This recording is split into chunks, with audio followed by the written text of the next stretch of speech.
The storm had begun at 3:18 a.m., silent and invisible, not of rain or wind, but of static pulses that shimmered through the city like ghosts whispering through the walls.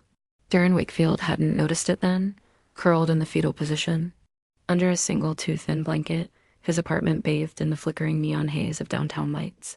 He had been dreaming of water-black oceans, stars falling like stones, and when the knock came, sudden and sharp on the door he never locked. He didn't even wake at first. The second knock sounded like a hand trembling against wood. The third brought him upright with a start, heart hammering, eyes wide and unsure whether the shadow he saw beneath the door was real. His world was supposed to be quiet. Lonely, yes, he preferred it that way, but not interrupted, never touched. Never opened dot when he cracked the door, he saw it. Not a person, not exactly, but a creature swaying in the corridor like it didn't belong in the dimensions it had to occupy to reach. Him. Its body shimmered like oil on water, constantly refracting, constantly changing, and its eyes, 6 of them, arranged like a crown around the crest of its head, were glassy, terrified, and dripping some kind of soft bioluminescence. It didn't speak. Instead, it fell. Straight to its knees, one spindly arm outstretched like in some desperate plea. Darren didn't remember deciding to help it. He didn't feel brave or stupid, just numb, like grief in slow motion. There was something broken in the way the creature breathed, something familiar in how it shook. Without thinking, he reached out, grabbed one of its strange, boneless arms, and pulled it inside. He didn't sleep after that. The alien collapsed on his floor, its breathing erratic, its skin pulsing with faint green light that dimmed with every hour. It had a bag, no, not a bag. A container made of something rigid and shimmering held close to its chest. Darren hadn't touched it, afraid he'd ruin whatever was keeping it alive. Instead, he tried to talk. He told it his name. He told it he wouldn't hurt it, that he wasn't military or government or even employed, technically, that he had a cat once, that his sister died 2 years ago, that sometimes he missed people, more than he missed being understood. The creature said nothing, but every now and then, it blinked one of those glowing eyes, and Darren convinced himself it meant something. That it was listening. By the second day, he noticed that the air around the alien shimmered like heat on asphalt. The lights in his apartment had started shorting out, and the clock on the wall had begun to tick backwards in slow motion. He should have called someone, but he didn't. Something told him it was running from more than just trouble. It was running from the kind of silence that eats away at you, the kind of cold that never leaves your bones. Darren knew that feeling. He had lived inside it for years. And so he fed the alien what little food he had: canned lentils, expired pasta, cold toast, and watched it devour it slowly, like every bite hurt but was necessary. The real moment. Turning point came not with words, but with something far more mundane. Darren had just come out of the shower, towel loose around his waist, hair still dripping, humming some old lullaby his mother used to sing when the power went out. He didn't expect the alien to be standing, and yet there it was, in the hallway. Upright, silent, glowing stronger now. Its 6 eyes locked onto him, blinking in slow rhythm. For a heartbeat, they both froze. One human, one creature of unknown galaxies, caught in a ridiculous moment of exposed vulnerability.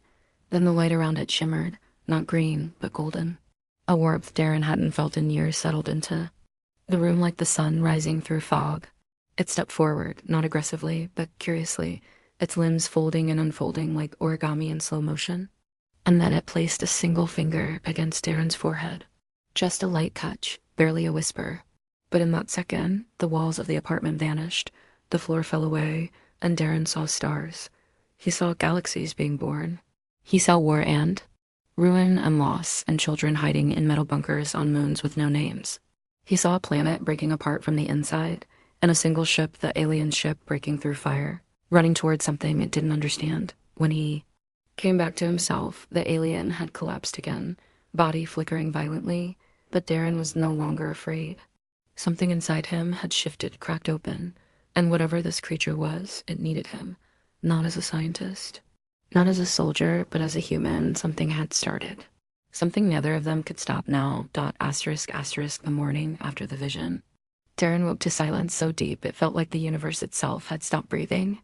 The creature lay curled near the radiator, its once shimmering skin now dim, almost translucent like a dying ember. The room still hummed faintly with residual energy, but Darren no longer felt the fear that had once gripped him like a vice. Instead, there was a different sensation threading its way through his chest like recognition, like gravity made personal. He crouched next to the creature, resting his hand gently against the closest limb, and whispered, "You're not alone." Anymore. He didn't know if it understood, but it blinked once, very slowly, as if struggling to surface from a deep ocean of exhaustion. That blink was enough. It gave Darren permission to try. The first hours passed in awkward silence, punctuated only by the strange, rhythmic clicking sounds the alien made when it shifted. Darren didn't leave the apartment. He skipped work, not that anyone would really notice. He hadn't shown up in over a week anyway. The outside world had long become background noise to a man who had learned to survive with less of everything, less money, less connection, less hope. But now, for reasons he didn't understand, he felt needed, wanted. He began doing things slowly with care. He boiled water, made tea, sliced bread as if it were an offering. He didn't know what the creature could eat, so he lined up little bowls of peanut butter, sugar, apple slices, canned tuna on the floor like offerings to some celestial guest. The alien stirred. Its eyes focused on the apple slices first. It reached out, took one with trembling fingers, and pulled it to what Darren guessed was its mouth. It didn't chew. It absorbed. The fruit vanished against its skin like it was dissolving into light. Darren blinked, unsure if what he saw was real or if sleep deprivation was finally taking its toll. But the creature sat up more fully after that, and the shimmer in its skin began to return slow, like the first signs of spring after a brutal winter. "Do you have a name?" Darren asked, sitting on the couch, one leg curled under him. The alien turned its head, its neck shifting in a way that reminded Darren of sea creatures, the kind with soft bodies and too many limbs. Then it pointed to itself and let out a sound that was less a word and more a melody. Low, strange, like wind echoing through empty canyons. It repeated the sound, softer the second time. "Ear hacks," Darren tried, and the creature blinked in. What might have been agreement? "All right, ear hacks," he said with a small smile. "You can stay here, as long as you need." It wasn't a noble decision.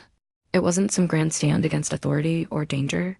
Darren didn't even know if the creature was being hunted, though the possibility loomed large in his thoughts. No, it was something smaller, quieter, something human. Darren knew what it felt like to be alone, truly alone, in a world that didn't notice whether you were breathing or broken.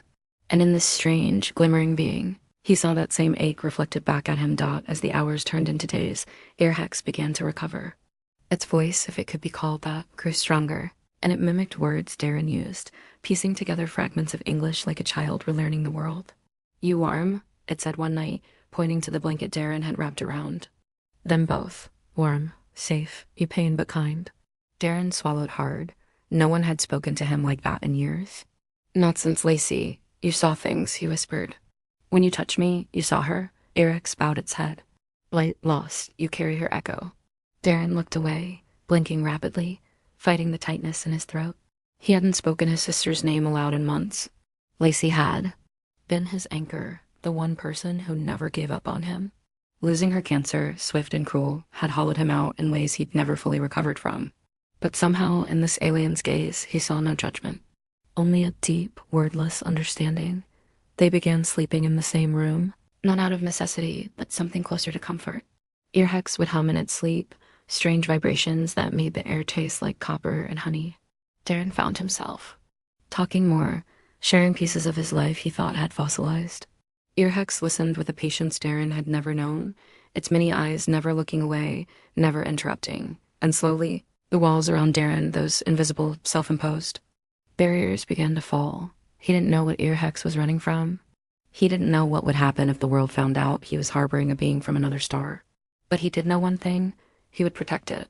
With every scarred piece of his heart, he would, because someone had to show the universe what humanity really meant, and maybe, just maybe, this was the beginning of something greater than both of them. Time moved strangely after that. Not quite fast, not exactly slow, but in a rhythm all its own marked by shared silences, borrowed words, and the subtle communion of two beings slowly unwrapping their guarded hearts. Darren stopped counting. Days, but he remembered feelings. The first time Airhex laughed, if that was what the trembling hum in its chest meant. The first time it touched his shoulder without hesitation, its fingers warmer than before, firmer, as if trust had finally threaded itself through its nerves. Their lives had become an unspoken symphony, simple moments strung together with invisible threads. Darren cooking while air hacks floated small objects mid-air to amuse him. The soft thrum of alien lullabies in the dark, the way ear hacks would mimic. His breathing just to match his rhythm, as though trying to belong in his body, and his world thought it wasn't just comfort. It was recognition, one rainy evening. As a thunderstorm murmured softly against the windows, Darren sat cross-legged on the carpet, an old photograph clutched in his hands. Lacey smiling, wild-eyed, hair, a mess of curls beamed up from the fading print. Earhex, perched nearby, tilted its head and reached a tendril forward, brushing the corner of the photo. Its voice was softer now, shaped more cleanly by human vowels. Sheer light, Earhex said, the words halting, but true. Still, inside you, burning. Darren felt the breath leave him, slow and shaky. I don't feel like I burn. Most days I feel like ashes. His voice cracked. I didn't say goodbye. I left her alone at the end. Couldn't bear to see her in that bed. She called. I didn't answer. The silence that followed didn't feel empty. It felt reverent, like grief shared in sacred ground. Earhex didn't speak for several heartbeats, and then pain, not weakness. Pain is memory still alive. Darren looked up. The alien's eyes shimmered not with light, but with emotion. He didn't know how it worked, how such a foreign creature could reflect such familiarity. But it was there, compassion as ancient as stars. What about you? He asked, voice barely a whisper. Did you leave someone behind? Earhex hesitated. Then, with a flick of its wrist, it opened the strange shimmering container it had always clutched close. Darren had assumed it was some kind of survival tool, but what he saw inside made his throat go tight. A small, crystalline orb nestled in velvet lining, glowing faintly with swirls of color within its shapes. Not just abstract ones, but faces. Tiny beings like earhacks clustered together, looping in holographic repetition, a memory, a family, my kin, earhex said. Gone, planet shattered, I carry what remains, their essence, their song. Darren leaned in closer. It's beautiful, he murmured, reverence softening every syllable. I'm so sorry. Fled. Alone, Earhex said, and its voice trembled for the first time. Afraid, lost, but you found me. Darren didn't speak. He couldn't. His eyes stung. He reached out and gently closed the container, his hand. Lingering on Iris's, they sat like that for a long time, two remnants of different worlds, both grieving, both surviving. The rain softened to mist outside, as if even the storm had grown still in their presence. Days passed. Darren taught Earhex how to fold paper into cranes. It was clumsy at first, but Erix's nimble fingers adapted quickly. They filled the apartment ceiling with them, hanging hundreds of paper birds with string and tape until the room became a sky of wings. Earhex called them ghosts of hope. Darren didn't correct him. He liked the poetry of it. At night, they would lie, side by side on the floor, watching the shadows of the cranes dance across the walls. Darren found himself telling stories, childhood memories, awkward teenage years, failed jobs, favorite music. Earhex observed it all, not just with his ears, but with his presence. Like a living mirror of understanding. You are deep, Earhex, said one night, tapping Darren's chest. Wound and wonder. Darren laughed quietly. That might be the kindest thing anyone's ever said to me. You taught me, Earhex replied. Grief is not end, it is bridge, across stars. Across species. Their eyes met. In that moment, Darren felt something ancient stir in him. Not love exactly, but something as sacred. A bond forged not in attraction, but in recognition. They had both lost everything. And somehow, in that loss, they had found each other. It wasn't about survival anymore. It was about meaning. They began speaking of the future, not in grand visions, but in quiet hopes. Maybe one day, Earhex could see the ocean. Maybe Darren could laugh without guilt. Maybe the pain they carried didn't have to define them, but could guide them to something better. Something new. They weren't just roommates now. They weren't even just companions. They were, in some strange, beautiful way, each other's home. Asterisk, asterisk. It began with the static. Not loud, not jarring. Just a subtle distortion, like an old television trying to pick up a dead signal. Darren noticed. It one morning, while washing dishes, the hum of the faucet was wrong. Like it carried a faint frequency that didn't belong in this world. The lights flickered a beat later. Not the playful stutter they had grown used to from Erix's energy field, but a deeper dimming, as if the power itself was shrinking away from something. Darren froze, dish in hand, his mind trying to brush it off his paranoia, until the air grew cold. Irix stood in the hallway, rigid. Every part of its shimmering form had gone still. Its 6 eyes narrowed into slits, scanning the corners of the ceiling, the walls, even the floor beneath them, like it could feel something Darren couldn't.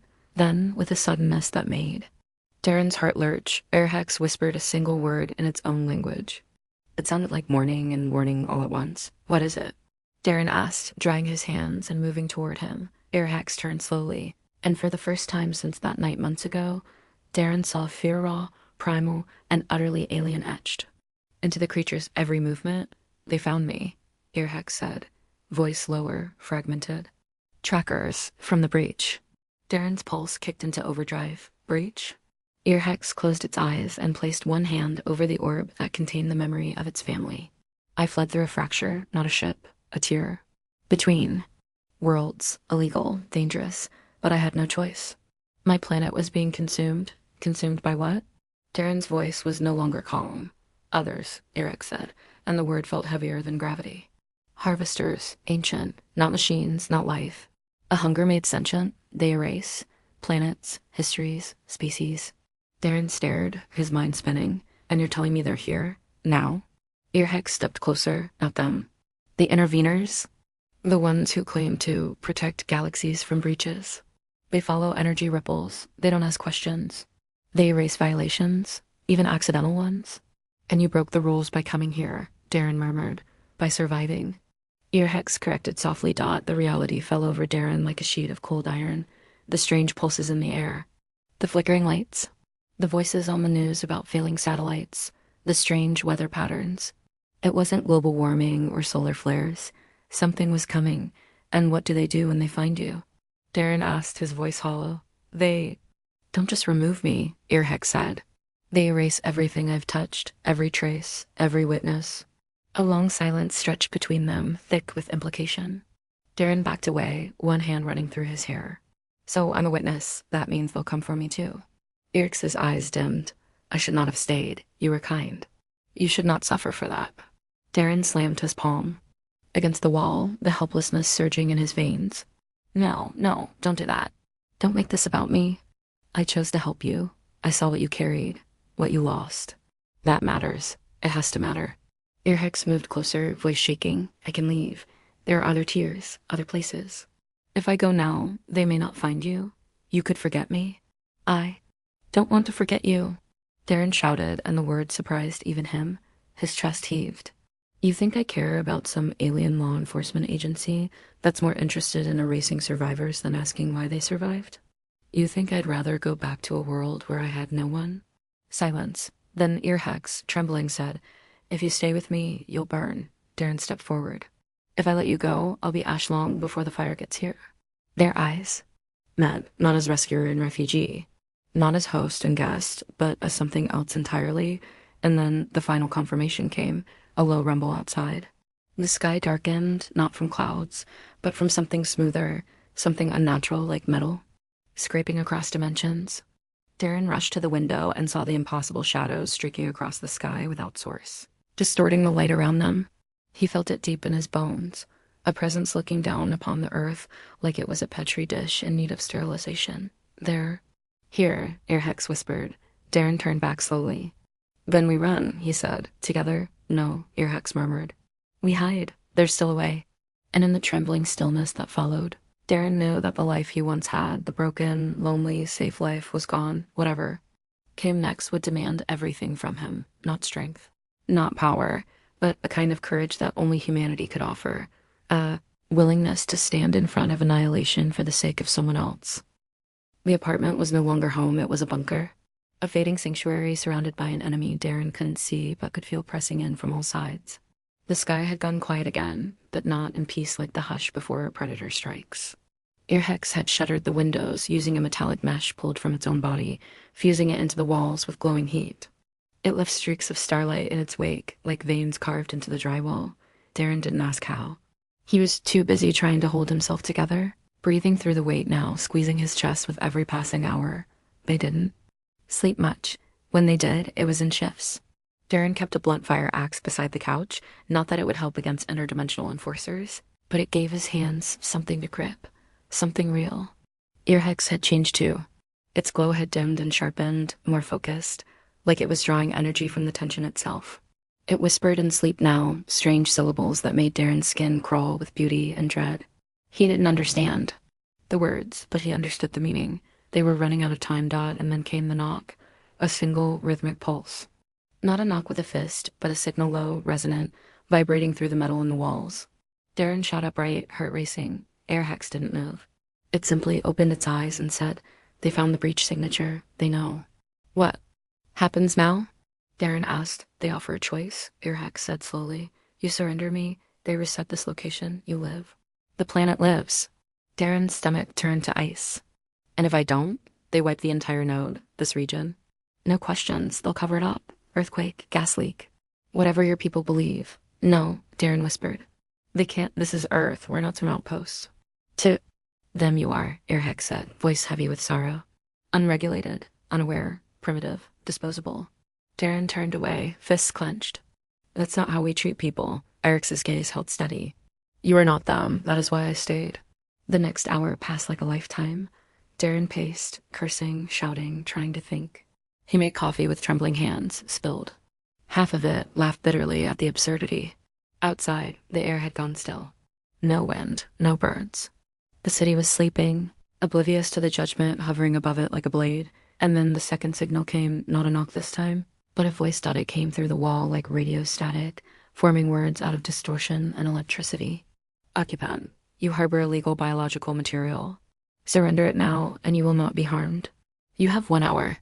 Darren stared at the wall like it might answer back.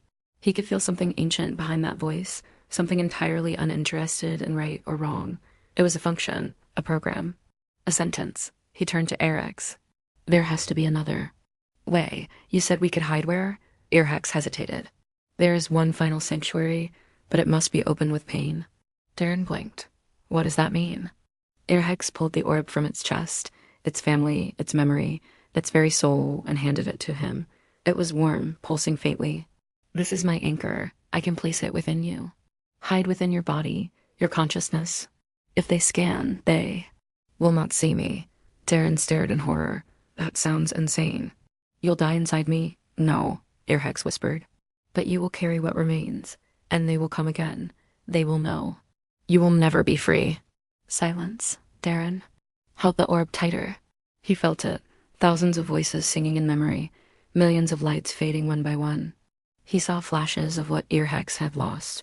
Oceans turning black, cities torn by gravity storms, small children huddled in ruins, humming lullabies with no mouths.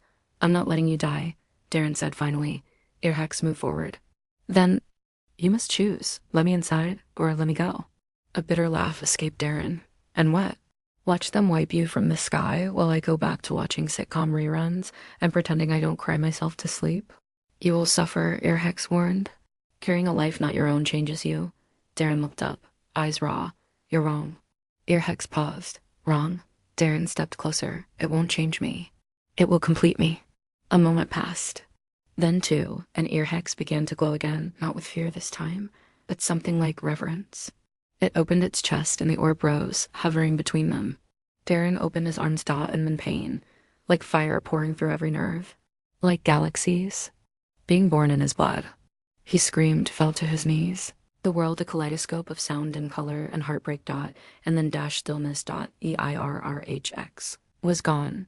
But Darren could still hear him inside whispering grateful and as the hour mark ticked past, the voice returned. No anomaly detected. Proceeding to next quadrant. Darren fell back, trembling, breathing. Alive but forever altered. Asterisk, asterisk, the silence that followed wasn't peace. It was a waiting, brittle thing. The voice from the interveners had ceased. Their unseen ships had drifted on, but Darren knew they hadn't truly gone. They had only paused, catalogued, moved to the next blinking red dot on whatever monstrous galactic interface they used to trace breaches. That breaches left residue, echoes, and now that echo was inside him. The orb, Airhex, pulsed at the edge of his awareness like a second heartbeat. Sometimes it hummed softly when he was still. Sometimes he caught fragments of songs and dreams. Memories that weren't his. A field of violet grass under 3 suns, the birth of a child with glowing eyes. A funeral that ended in silence so loud it shattered glass. Every moment Darren felt more layered. Like he was sharing his own skin with centuries of grief and wonder. He didn't leave the apartment. Couldn't. Not yet. Not while the shimmer still danced faintly in the corners. Not while the city remained blind dot, and then one day, he heard it, not from the sky this time, but from within. Eric's voice, clear, woven through every cell of his being, said, "They are returning. Not for me." For Earth. Darren jolted upright, heart pounding. "What do you mean?" "They trace the anomaly. They suspect your planet is vulnerable, untouched, wild. They're coming back." Darren whispered. Not to negotiate, to scan, to decide. He paced the room, panic rising. "Then we have to run. Warn someone. Governments, scientists, hell, YouTubers." "They won't believe you," Airhex said gently. "They'll dissect you first. Then your planet." Darren sat heavily on the couch, burying his head in his hands. "Then what the hell do we do?" "We confront them," Airhex said, voice firmer now. "But not with weapons. With a truth they cannot process. A choice they do not understand." Darren looked up. "What choice?" "To love what is broken, to protect what cannot fight back, to carry another's sorrow willingly. You must stand where they can see you, and offer no defense, but your memory of me." The words struck him like a bell in a cathedral. Not violence, not resistance. Witness. So Darren did what no soldier, no agent, no AI or diplomat would ever be expected to do. He walked through the city streets at dusk, past children playing near flickering lampposts, past lovers holding hands, past an old woman feeding pigeons, and he walked to the old radio tower, the highest point above the city, and climbed out with every step. The orb inside him pulsed brighter with every breath. The hum grew louder. By the time he reached the top, the sky had begun to warp again. Light folded wrong. Clouds bled sideways. And in the space between seconds, they came. Not ships, not truly, but presences. Shapes half invisible, moving like shadows pressed against stretched glass. The sky screamed without sound. Darren stood beneath them like a single grain of sand, standing up to a tidal wave, and he closed his eyes, then opened his mind and offered everything. His pain, his joy, his childhood fears, his sister's laugh, the loneliness of his first heartbreak, the grief when she died, the aching pull in his chest when he first saw Earhex collapse on his apartment floor, the warmth of paper cranes swaying in the dark, the moment he chose to carry a universe inside himself because it was the right thing to do. He gave them his humanity, without armor, without pride. And something broke. Not in him. In them. The sky quivered, rippled. One of the presences flickered, stuttered, and then paused, as if it had never seen this kind of resistance. Not brute force, but unflinching vulnerability.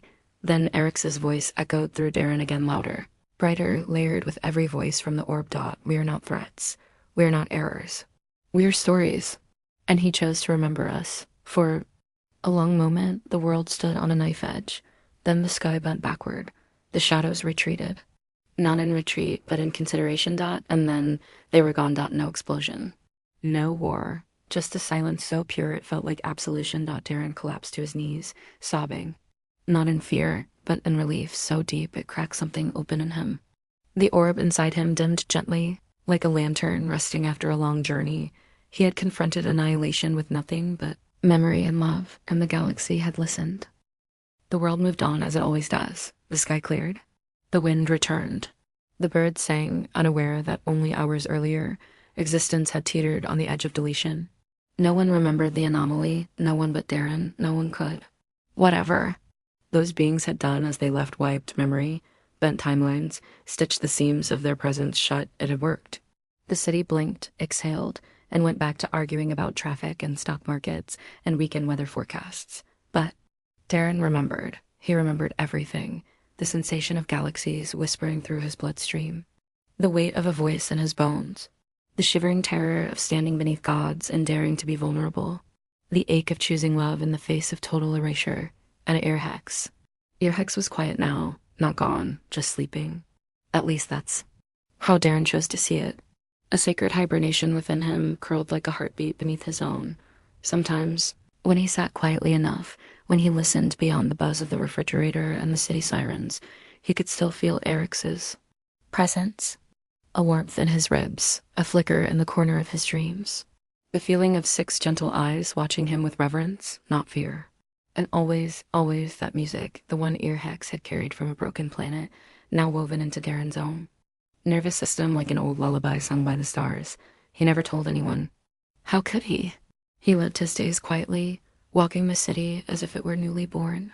He noticed things others ignored now, the bend in a child's smile, the weight in a stranger's sigh, the way lovers reached for each other in passing, like gravity compelled them. He found beauty in things that had once seemed mundane, a cat stretching in sunlight, the clatter of dishes in a busy cafe, a woman humming softly while waiting for her bus. Darren no longer felt like a man apart. He felt like a witness, and more than that, a vessel. He began to draw. At first, it was just compulsive. Abstract patterns, strange symmetrical shapes, flowing organic lines. Then faces, 6 eyes, floating cities, stars caught in jars. 1,000 paper cranes lifting into a glowing sky. He filled sketchbooks, not to publish or sell, but to remember. Each page was a tether, a defiance of forgetting. One day, a child at a park came up to him while he sat sketching on a bench. She stared at one of his drawings, a gentle-eyed alien curled beside a human on a tiny couch. "She looks kind," the girl said. "She was," Darren replied softly. "Is she gone?" "No," he said, smiling faintly. "She's just resting." The girl tilted her head. "You look sad." "I'm not," he whispered. "I'm full." That night, for the first time in weeks, Darren dreamed of the ocean again. But it wasn't black anymore. It shimmered with constellations, its waves humming with alien songs. Airhex stood beside him on the shore, watching as paper cranes soared through the air, made not of folded trees, but folded memory. "You carried me," Airhex said. Darren reached out and took its hand. "You saved me first." When he awoke, his pillow was damp from tears he hadn't felt fall. Years passed, people came and went. The world grew faster, louder, and more distracted. But Darren stayed the same in the one way that mattered. He never stopped feeling, and when he died, an old man in a quiet home filled with sketches and plants and soft cosmic lullabies, something shimmered in the air above his body. A light, gentle, familiar, a folding of space that didn't rupture, but bloomed. And from it stepped a figure of glimmering limbs and 6 eyes that wept stars. EIRRHX. But not alone, hundreds like them.